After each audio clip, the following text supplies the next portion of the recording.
আপনাদের সামনে যে ভিডিওটাই যাবে, যে পোস্টটাই যাবে, যে টেক্সটটাই যাবে, সেটা কি লেখা আছে বা ভিডিওতে কি বলা হয়েছে, কোন কোন জিনিসের উপরে কোন টপিক নিয়ে কথা বলা হয়েছে, ওইটার উপরে কমেন্ট করবেন, ওইটার রিলেটিভ কমেন্ট করবেন। ঠিক আছে? তাহলে সফলতা আসবে।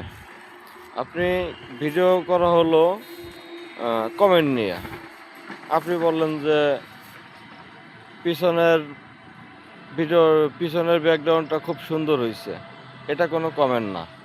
ঠিক আছে? যে কমেন্টটা যে টপিক নিয়ে কথা বলা হবে, ওই টপিক অনুসারে আপনি কমেন্ট করবেন।